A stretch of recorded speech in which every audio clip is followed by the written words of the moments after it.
It's St Piran Truro Aengus ST. The sun is shining. The PA is not working very well. Alright, so we'll have to live with that. Don't know why. I'd like to, and especially to the rest of Cornwall, I'd like to welcome Perranporth School, who will be dancing for us in a minute. I'd like to welcome and thank Truro High School for turning out with so many flags. Excellent. Excellent. And they came all the way down the hill to be here. Look at that. Mr. John Dyer. Thank you all very much and welcome for 3 weeks more to Carrick District Council area here in Truro. There we are. Now, please welcome from the ancient borough of Constantine. Come all this way. And she told me that she hadn't been home last night, alright? Because Barthmere's on the road. Because it's the St Piran's festival and she's out travelling around. Somewhere around the back in the multi-storey car park, she's got a little horse and trap tied up. Alright, and on the back of the horse and trap there's a little millstone that she drags around behind her so she doesn't go too fast in case she misses something along the way. Please welcome Gwenennan, Barthmere, Vanessa Beeman. Aengus and Piran Truro for this special day, and especially to see the school children here who can carry it forward into the future.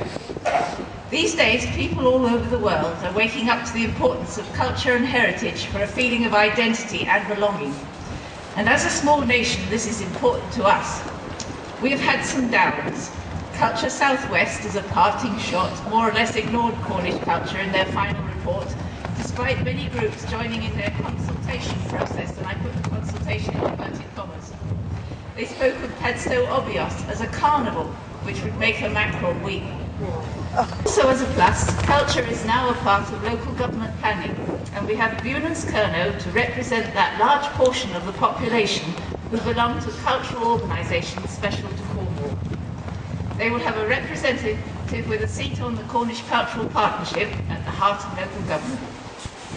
It was said recently that it is essential to appreciate and understand one's own culture to enable one to understand other people's cultures.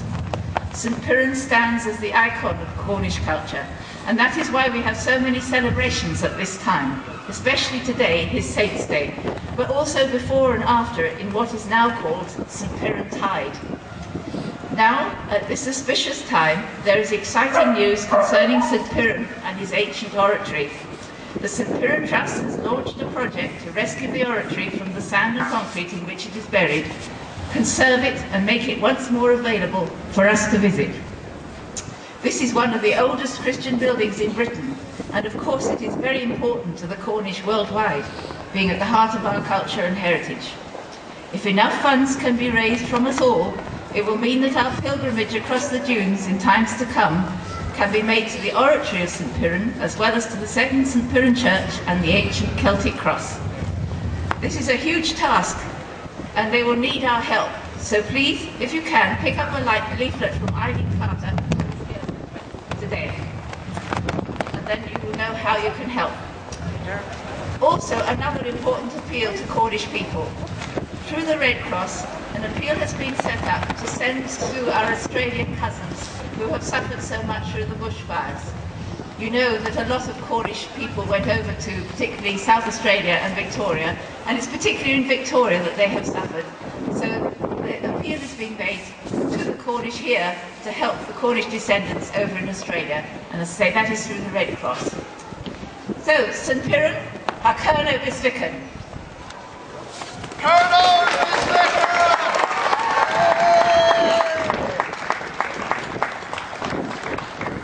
Thank you, Grand Bard. Now, it's a funny thing, but all the kids in Truro all get on the bus and go out to Perranporth to wander around in the sea. And all the kids in Perranporth are coming to Truro to go dancing. There's the thing, isn't it? So now, please welcome Perranporth School.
Of the world to come and lead us in Trelawney. Of good throat this morning? A good sword and a trusty hand, a merry heart and true. King James's men shall understand what Cornish lads can do, and how they fix the where and when and shout Trelawney die. Here's 20,000 Cornish men will know the reason why. And shall Trelawney live, or shall Trelawney die? Here's 20,000 Cornish men will know the reason why.